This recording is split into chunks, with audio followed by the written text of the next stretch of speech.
Video में हम functions of A B R करेंगे, जो कि आपको सिलेबस का पहला जो ना पार्ट है। ठीक है, जो एपीएससी ने दिया हुआ है।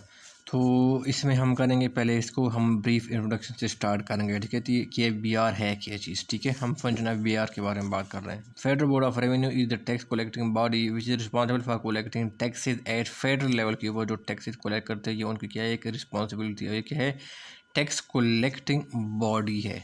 ठीक है, तो क्या है, इट वर्क्स। अच्छा, फिर मैंने लिखा हुआ है कि it works under ministry of finance के तहत क्या होता है, ये काम करता है। ठीक है ना। अच्छा, ये क्या होता है, इसका पर्पस होता है। ठीक है, आप इसको हेडिंग दे दे। ठीक है ना, यहाँ पर आप साथ इसको हेडिंग दे दे कि इसका पर्पस क्या है। ठीक है ना, ये हेडिंग सारा आप ब्लैक पॉइंट के साथ जो है ना, या ब्लू जो आपको मार्कर है उनके साथ आपने देना है। ठीक है, It was established with the purpose of collecting taxes and providing assistance to taxpayers through modern techniques, implement tax laws। ठीक है ना, तो इनका जो है ना वो पर्पस यही था कि जो टैक्स लॉज है उनको इम्प्लीमेंटेशन करवाना था, टैक्स को कलेक्ट करना था। ठीक है, और बाकी टैक्स पेयर को फैसिलिटेट करना था।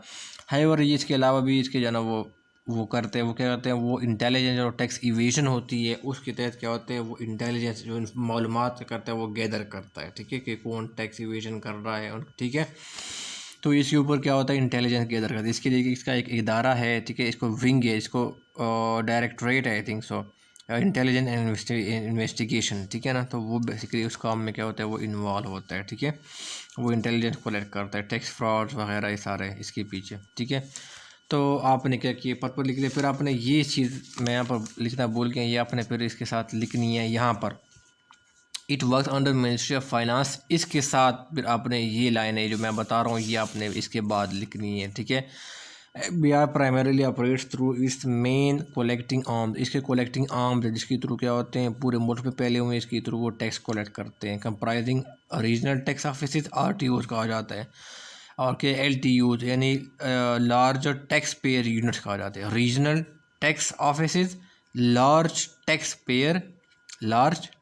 Pair units. ठीक है ना, तो इनके जो है ना, इन दोनों जो आर्म्स होते हैं, कलेक्टिंग आर्म होते हैं, उसके थ्रू क्या हो जाते हैं, पूरे मुल्क में फैले हुए हैं, और उनके थ्रू जो है ना वो सारी जो टैक्स जो है ना वो कलेक्ट करती हैं। ठीक है, तो ये आपने कौन सी 2 सेंटेंस या 3 सेंटेंसेस लिखने हैं, या आपने इसके बाद लिखनी है। ठीक है, इस word under ministry of Finance, फिर आपने ये स्टार्ट कर देना है। ठीक है, फिर आप जो है उसको पर्पस जो है ना वो लिख लें। ठीक है, फिर आप इसकी ब्रीफ हिस्ट्री के बारे में जाइए। ठीक है, फिर आप इसको पहला ये चीज़ें आपने लिखनी है। ठीक है, डायरेक्ट फंक्शंस के ऊपर आपने नहीं जाना। ठीक है, अच्छा, the central Board of revenue was created on April 2014। अगर आप अप्रैल 1 2024 को याद नहीं कर सकते तो आप सिर्फ ईयर लिख ले, that is more than enough. ठीक है, ईयर भी लिख ले, वो भी फिर ठीक है। ठीक है, through enactment of ABR act, sorry CBR act, Central Board of Revenue 1924 होगा। In 1944 a fully fledge revenue division was created under ministry of finance. ठीक है, उनका फिर स्टेटस क्या था, रेवेन्यू डिवीजन के तहत क्या था, उनको जना क्या था, उनको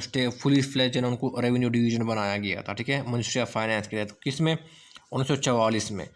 फिर after independence this arrangement continued up to 31 August 1960। अगर आप इसको याद नहीं कर सकते तो आप जो ना ईयर को एटलीस्ट आप याद करें। ठीक है, CBR और मेड अटैच डिपार्टमेंट, फिर इनको जो ना attach department of Ministry of finance के तहत इसको अटैच डिपार्टमेंट क्या होता है वो बनाया गया था। ठीक है, ये क्या है, मिनिस्ट्री है। ठीक है, मिनिस्ट्री के अंडर क्या हो जाता है, वो अटैच डिपार्टमेंट आ जाता है। ठीक है, जो कि मिनिस्ट्री को कंट्रोल कर रहा होता है। ठीक है, in October 1991 the status of CBR as revenue division और restored under ministry of finance. ठीक है ना, यहाँ पर क्या था, उनको एबॉलिश किया गया, क्योंकि उनको क्या किया गया था, उनको मिनिस्ट्री ऑफ फाइनेंस के तहत एक अटैच डिपार्टमेंट बनाया गया था। ठीक है, उनका जो स्टेटस था एज रेवेन्यू डिवीजन उनको एबॉलिश किया गया था, लेकिन 1991 में उसका जो स्टेटस था वापस क्या किया, उनको बहाल किया गया। ठीक है, एज ए रेवेन्यू डिवीजन उनको रिस्टोर किया गया। हाइवर इन जनवरी 1995 आप ईयर याद रखो, मंथ अगर नहीं याद रखो कोई इशू नहीं है। However in January 1995 revenue division was abolish. फिर इनको जो ना वो यहाँ पर क्या कहते हैं, रिस्टोर किया गया था 1991 में, लेकिन 1991 में इसको जो ना वो रेवेन्यू डिवीजन का जो स्टेटस था वो अबॉलिश किया गया, ख़त्म कर दिया गया। CBR और reverted back to division of Ministry of Finance. फिर क्या था, उनको मिनिस्ट्री ऑफ फाइनेंस के तहत जो ना उनको जो ना वो कर दिया गया। ठीक है ना, तो मिनिस्ट्री क्या हो जाती है, एक मिनिस्ट्री क्या हो जाती है, मुख्तलिफ डिवीज़न से मिल के जना एक मिनिस्ट्री बनाती है। ठीक है, अब एक मिनिस्ट्री भी हो सकती है और एक डिवीज़न भी हो सकती है, और मुख्तलिफ डिवीज़न मिल के क्या होता है, एक मिनिस्ट्री जो ना वो बनाते हैं। ठीक है, तो यूँ इनको जो ना वो वापस जो ना एक डिवीज़न बना दिया गया। वापस किया था वो मिनिस्ट्री ऑफ फाइनेंस की तरफ, ठीक है, इनके मातहत क्या कर दिया गया था, ठीक है डियर स्टूडेंट। तो ये आप देखो, ये मैंने कुछ टाइमलाइन लिखी है, ठीक है ना, आपको याद रखने में।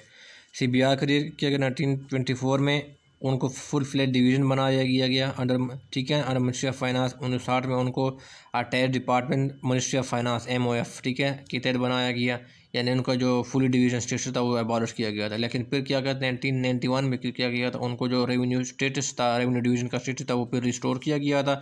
अब इनको ऐसे याद करो, ठीक है, ये मैंने टाइमलाइन के साथ लिखी है। फिर क्या गया था 1995 में, क्या था रेवेन्यू डिवीजन स्टेटस एबॉलिश, वो फिर इसको एबॉलिश किया गया, made division of Ministry of finance को जो ना डिवीजन बना दिया गया, ठीक है दोस्तों। तो आप जो है ये टाइमलाइन में लिखिए आपको आसानी के लिए, ठीक है। तो आप हिस्ट्री का ना वो लाजमी तौर पर जो ना उनको मेंशन कर लीजिएगा, ठीक है, जब आप फंक्शंस के ऊपर लिखते हैं। फिर स्ट्रक्चर ऑफ FBR, इसके ऊपर भी आप लिख दीजिएगा कि इसके कौन से स्ट्रक्चर होते हैं, इसके जो ना ये स्ट्रक्चर में क्या जाते हैं, इसके कुछ विंग्स आते हैं और फिर क्या जाते हैं, इसे कुछ स्ट्रक्चर को दो हिस्सों में डिवाइड किया गया है, एक विंग्स है, ठीक है ना, एक क्या है इसके डायरेक्टोरेट्स है, ठीक है ना। ये डायरेक्टोरेट्स मैंने यहाँ पर नहीं लिखे हैं, लेकिन आपने खुद सर्च करना है BR की वेबसाइट में कौन कौन से डायरेक्टोरेट्स है, वो फिर आपने लाजमी तौर पर लिखने हैं, ठीक है।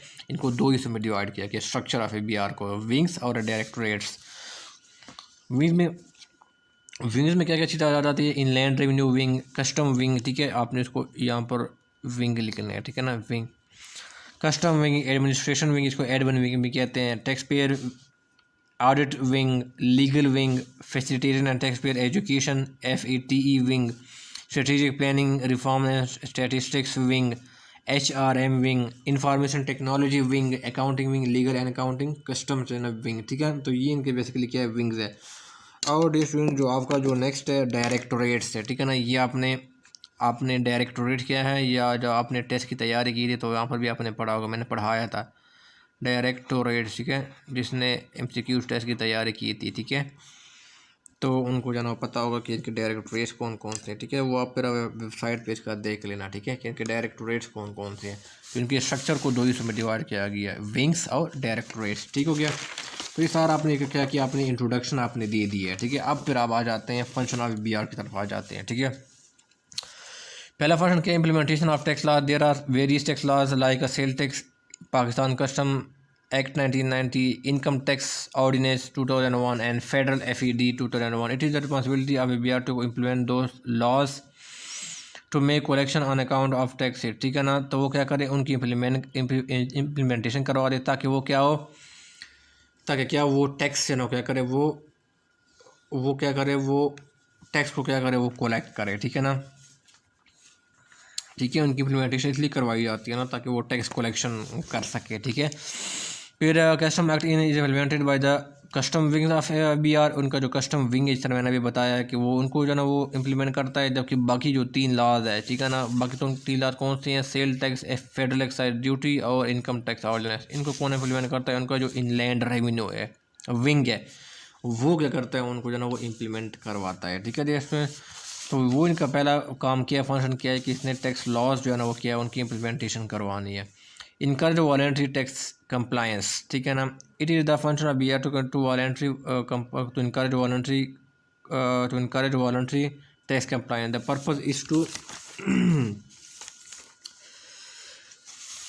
हाँ, the purpose is to enhance the tax base and to increase government revenue, ताकि टैक्स बेस क्या हो उनको इंक्रीज किया जा सके, ठीक है, और गवर्नमेंट के रेवेन्यू में क्या किया जा सके, उनको इजाफा किया जा सके। इसलिए BR क्या करती, जो टैक्स वॉलेंट्री टैक्स कंप्लायंस है उनको जो है ना वो इनकरेज करता है कि लोग जो ना वॉलेंटरली क्या करे, वो टैक्स पेमेंट करना और टैक्स अदा करना शुरू करे, ठीक है। तो ये इनकी क्या है, इनका जो है ना एक फंक्शन है, ठीक है। ये स्टूडेंट्स टैक्स बेस का मतलब ये है ना कि लोगों को, जो लोग टैक्स अदा नहीं कर रहे हैं उनको टैक्स नेट में लाना, ठीक है ना, टैक्स बेसिस से कहते हैं। जो लोग टैक्स अदा नहीं कर रहे हैं, टैक्स से बाहर हैं, उनको टैक्स नेट में लाना, वो लाना, ठीक है।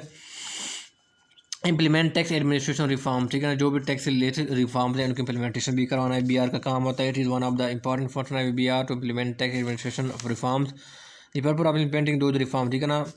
इनका पर्पस क्या हो जाता है, ताकि वो टैक्स पेयर को एक फ्रेंडली इन्वायरमेंट जो है ना प्रोवाइड किया जा सके, टैक्स लॉज को सिंप्लीफाई किया जा सके, ऑटोमेशन लाया जा सके, सब जो है ना ऑटोमेटिक जो है ना वो प्रोसेस को जो है ना वो लगाया जा सके, ठीक है ना। और फिर क्या हो, रेवेन्यू में इजाफा किया जा सके और बिल जो भी इनके फंक्शन है उसमें ट्रांसपेरेंसी लाया जा सके और करप्शन को जो है वो डिक्रीज़ किया जा सके, ठीक है। तो ये बेसिकली उनका जो है वो रिफॉर्म्स का मेन जो है वो एजेंडा होता है, और वो क्या होता है उन रिफॉर्म्स का जो है ना एक एजेंडा होता है, ठीक है। तो ये बिहार का काम है कि जो भी रिफॉर्म्स लाए जाते हैं उनको इम्प्लीमेंटेशन करवाना, टैक्स के हवाले से रिफॉर्म उनकी इम्प्लीमेंटेशन भी करवाना क्या होता है वो इनका देश में क्या हो जाता है वो काम होता है, ठीक है। वाइडनिंग टैक्स बेस, ठीक है ना, it is the function of बिहार to widen tax base. The tax base mean इसमें डिफाइन किया हुआ है, टैक्स बेस क्या होता है मीन्स। तो या इसको आप पहले लिख सकते हैं, ठीक है, इस पॉइंट को आप पहले लिख सकते हैं, फिर आप इसको आगे लिख सकते हैं कि it is the function of बिहार टू वाइडन टैक्स बेस, ठीक है। इस डिफिनेशन को आप पहले लिख दें यहाँ पर। Tax base mean to get people into tax system who are outside, ठीक है ना, जो वो लोग अदा नहीं कर रहे टैक्स नेट से बाहर है उनको जो ना वो टैक्स नेट में लाना ताकि वो जो ना टैक्स अदा करने वाले बन जाए, ठीक है। Widening tax base is one of the biggest challenges that the BR has been facing. Taken after 15 years of its existence, the country, with a population of 2.7 next to 207 million, pay less than 2 million. Sorry. The country with a population of 207 million, less than 2 million are income tax filer, ठीक है। 207 million population में सिर्फ क्या है less than 2 million क्या है वो आपके जो इनकम टैक्स फाइलर्स है, and having one of the lowest tax to GDP ratio in the world, ठीक है ना। तो ये इसका जो ना वो मेन इसका जो ना वो चैलेंज है कि वो अपना टैक्स जो बेस है उनको क्या करे इंक्रीज़ करे, वो इनका जो एक मेन फंक्शन है ताकि जैसे लोगों को टैक्स नेट में लाया जा सके। Facilitation and education of tax payer ये भी इनका फंक्शन है। Facilitation and education of taxpayer is also an important function of BR. The purpose is to facilitate and educate people regarding their responsibility of paying taxes, helping them understanding complex nature of taxes, ठीक है ना। ये तो बिल्कुल easy है। Broaden tax base, ठीक है ना, ये क्या है broaden tax base and improve BR tax payer relationship, ठीक है। तो ये इनका बेसिकली एक फंक्शन है कि उनको इम्प्रूवमेंट करना, इनमें जो टैक्स BR और टैक्स पेयर जो रिलेशन को अच्छा करना, टैक्स पेयर को ब्रॉडन करना, जो भी टैक्स कम्प्लेक्स लॉज हैं उनको अंडरस्टैंड करने में इनकी हेल्प करना, ठीक है ना। और फिर क्या हो और लोगों को एजुकेट करना अपने टैक्स पेइंग के हवाले से, ठीक है। तो ये इनका जो है बेसिकली मैंने क्या फंक्शन है, ठीक है। इसके लिए इसका एक विंग है, वो कौन सा विंग है फॉर दिस पर BR है separate wing called FET, facilitation and tax payer education wing है, जो कि ये फंक्शन क्या करता है वो परफॉर्म करते हैं, ठीक है। एक डेडिकेटेड विंग है FBR का। फिर आ जाते हैं employ training and capacity building होता है। It is also the function of BR to train employ and work on capacity building, ठीक है ना। कैपेसिटी बिल्डिंग का मतलब ये है कि उनकी जो ना वो नॉलेज, इनकी स्किल्स वगैरह, ठीक है ना, वो क्या करना उनको इन्हांस करना, इसके ऊपर जो है ना वो काम करना, ठीक है ना, इसको कैपेसिटी बिल्डिंग कहा जाता है, ठीक है। तो वो क्या होता है BR क्या होता है काम होता है फॉर इस पर BR है dedicated wing call HRM wing. इस overall purpose is to enhance the efficiency of employees and improve the overall performance of the organisation, ठीक है। तो ये इनके जाना बेसिकली पर्पज़ होते हैं, ठीक है। तो ये भी BR का काम है कि वो एम्प्लॉय की ट्रेनिंग और कैपेसिटी बिल्डिंग के ऊपर क्या करे स्टूडेंट्स काम करे और उनको क्या करे उनको इन्हांस जो ना वो करे, ठीक है। फिर आ जाती है use of information technology to improve service delivery. Using information technology to improve service delivery is also the important function of BR। In this regard BR is using IT for example filing of income tax return through IRS एक software है, ठीक है ना। इसके through क्या होता है आप इनकम टैक्स क्या होता है रिटर्न फाइल करते हैं, ठीक है ना। Sale tax return filing and payment of taxes when BR want to send notice to taxpayer it is serve through emails called notice, ठीक है। तो ये क्या होता है ऑलरेडी क्या होता है वो IT को जो है ना वो सारी डिलीवरी के लिए BR क्या होता है वो यूज़ करता है, ठीक है ना। उसमें मज़ीद इंप्रूवमेंट लाना जो है ना क्या करना है वो BR जो है ना वो इनका फंक्शन है कि इसमें मज़ीद चाहे उसमें टाइम इंप्रूवमेंट जो है ना वो लाया जा सके, ठीक है। BR है dedicated IT wing that looks after the IT system of BR, ठीक है। इसके लिए IT विंग जो है ना वो डेडिकेटेड विंग है। फिर क्या हो जाता है combat corruption and ensure accountability. It is also the function of BR to ensure accountability among employees की accountability करना, ठीक है ना। and combat corrupt practices है उनको क्या करना उनको रोकथाम करना। For this purpose BR has set up integrating and performance management unit IPMU, integrating and performance management unit to introduce a system of accountability of performance, competence and conduct of employees and to take appropriate measures including internal controls to compare corruption within organization, ठीक है। तो ये देखिए इनका एक performance जो है unit है, IPMU क्या कहते हैं, जिसके थ्रू क्या होते हैं वो एम्प्लॉय की अकाउंटेबिलिटी करता है, उसकी परफॉर्मेंस की, उसकी कॉम्पिटेंस की और उनकी कंडक्ट की क्या होता है वो अकाउंटेबिलिटी क्या करता है वो करता है, ठीक है। तो ये BR का एक फंक्शन है। और फिर क्या हो जाता है वो मैयर्स भी लेता है, जैसे कंपनी का वहाँ पर इसके अंदर जो इंटरनल कंट्रोल्स है, ठीक है, ताकि करप्शन को जो है ना वो ख़त्म किया जा सके, ठीक है ना। कुछ रूल बने, इंटरनल कंट्रोल ये होता है कि कंपनी के अंदर कुछ रूल होते हैं, ठीक है ना, कुछ रेगुलेशन होते हैं जिसको आपने फॉलो करना होता है, ठीक है ना, ताकि जो कंपनी की जो एसेट्स है उनको जो है ना प्रोटेक्ट किया जा सके। इस तरह जो है BR का जो अंदर जो पैसे कलेक्शन टैक्स कलेक्टिंग बॉडी है ना, और जो पैसे कलेक्ट होती है तो उसने इंश्योर करना होता है कि पैसे क्या हो वो करप्ट प्रैक्टिस में ना वो यूज़ ना हो, ठीक है ना, या वहाँ पर करेक्ट प्रैक्टिसेस ना हो, ठीक है ना, कि पैसे लेके जाना अपना जो है ना उनकी असेसमेंट कम करवाना, ठीक है ना, टैक्स पेयर की, ठीक है ना, वो रिश्वत लेके, ठीक है ना, उनकी असेसमेंट कम शो करवाना, ठीक है ना, ताकि टैक्स पेयर को कम पैसे देना पड़े, ठीक है ना। तो ये सारे जो करप्ट प्रैक्टिसेस है ना उनको रोकथाम के लिए क्या हो जाता है BR का काम है, और उसके लिए जो है ना वो इंटरनल कंट्रोल मेजर्स जो है ना वो लेते हैं, ठीक है। तो इसका मेन काम है कि करप्शन और जो एम्प्लॉय की अकाउंटेबिलिटी है वो भी इनका एक फंक्शन है, ठीक है, ताकि इदारे के अंदर एक ट्रांसपेरेंसी को जो है वो लाया जा सके, ठीक है। तो investigate money laundering and tax fraud, ये भी इसका मेन फंक्शन है, ठीक है, बड़ा इंपॉर्टेंट फंक्शन है। It is one of the most important function of BR to investigate money laundering and tax fraud. जो भी टैक्स फ्रॉड या मनी लॉन्ड्रिंग होती है उनकी इन्वेस्टिगेशन करवाना भी इनकी काम होता है, ठीक है। अब ये टैक्स फ्रॉड क्या हो रहा है, is the wilful attempt to get out of tax obligation, यानी आप टैक्स अदा नहीं करते और वो विलफुल क्या करता है जानबूझ कर कोई आपका डेलिबरेट अटैम्प्ट करती है, ठीक है। तो उनकी इन्वेस्टिगेशन करना, उन लोगों को जो है ना वो उन लोगों के बारे में जो टैक्स फ्रॉडर होते हैं, फ्रॉड, ठीक है, जो फ्रॉड में इन्वॉल्व होते हैं उनको बारे में इन्वेस्टिगेशन करना, इंटेलिजेंस कलेक्ट करना वगैरह, ठीक है ना, वो क्या होता है BR का जो है वो क्या होता है वो काम होता है, ठीक है। While money laundering is a financial crime होता है in which origin of the money from illegal resources is concealed, ठीक है ना। जो भी मनी करप्शन के थ्रू या ड्रग ट्रैफिकिंग के थ्रू जो पैसा वो इलीगल तरीके से जो कमाया गया उनको कंसील किया जाता है, ठीक है ना। और ये क्या हो जाता है एक फाइनेंशियल क्राइम होता है, ठीक है। तो मनी की जो ओरिजिन है कि कहाँ से पैसा जो है वो आ रहा है उनको क्या कहते हैं उनको छुपाया जाता है, ठीक है। और ये क्या है कि मनी लॉन्ड्रिंग ये क्या है फाइनेंशियल क्राइम है मनी लॉन्ड्रिंग, ठीक है। तो मैंने कुछ ये टर्म डिफाइन यहाँ पर किए हैं, ठीक है।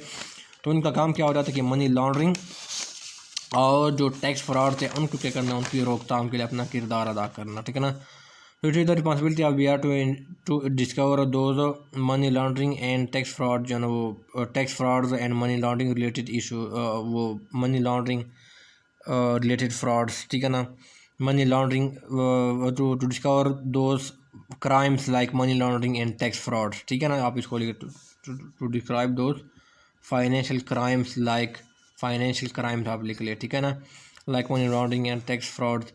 इन दिस रिगार्ड BR है स्पेशल डायरेक्टोरेट का इंटेलिजेंस इन्वेस्टिगेशन भी का एक डायरेक्टोरेट है, ठीक है ना। We purpose is to investigation matter related to tax fraud से रिलेटेड क्या करते हैं वो सारा क्या होता है वो इन्वेस्टिगेट करते हैं, ठीक है दोस्तों। तो इनका मकसद क्या हो जाता है कि जो भी कोई भी टैक्स फ्रॉड होते हैं या मनी लॉन्ड्रिंग जो होती है, ठीक है ना, उनकी इन्वेस्टिगेशन करना क्या होता है ये BR का जो है ना वो क्या होता है वो काम का करना होता है, और उनको जो है ना वो डिस्कवर करना होता है उनका ये, ठीक है, रिस्पॉन्सिबिलिटी है। Under international application, it is also the function of BR to fulfill international application made by the government with the foreign country। जो भी फॉरेन कंट्रीज़ के अंदर का गवर्नमेंट ने क्या किया मुआहदे किए होते हैं उनके इम्प्लीमेंटेशन करवाना भी BR का काम होता है, ठीक है, टैक्स के हवाले से, ठीक है। इसके अलावा जो मनी लॉन्ड्रिंग होती है, ठीक है ना, उनकी जो है इन्वेस्टिगेशन करवाना, जो कंट्रीज़ के साथ फॉरेन कंट्रीज़ के साथ कोई मुआहदा हुआ है इनके साथ कोऑपरेशन करना, ठीक है ना। तो ये सारा क्या है वो जो है BR है फेडरल गवर्नमेंट के बिहाफ पे क्या होता है वो फॉरेन कंट्रीज़ के साथ क्या करता है वो उनको असिस्ट कर रहा होता है, ठीक है ना। कुछ भी टैक्स रिलेटेड फ्रॉड हो गया मनी लॉन्ड्रिंग के हवाले से, ठीक है, और जो मुआहदा है उनको इम्प्लीमेंटेशन करवाना उनका काम होता है, ठीक है। तो डेढ़ ये मैंने क्या किया 10 क्या किए हैं वो BR के फंक्शन क्या किए हैं वो मैंने लिख दिए हैं, ठीक है ना। अगर आपको और भी हैं तो आप और भी जो ना वो लिख सकते हैं, लेकिन मेनली क्या हो रहा है वो इसके अंदर ही जो ना वो आएगी, ठीक है ना। बस आप नाम चेंज किया होगा, बाकी सारा जो चीज़ है ना वो किसी और जगह पे आप देखेंगे टाइप्स ऑफ इनके तो सारा इन में कवर होगा, ठीक है, बस नाम चेंज किया होगा, बाकी सारा चीज़ें मोस्टली मैंने इसमें कवर करवा दी है, ठीक है, फर्स्ट नाइट BR में। तो आज का हमारा लेक्चर ख़त्म हो गया, दुआ में याद रखिएगा, अल्लाह हाफ़िज़।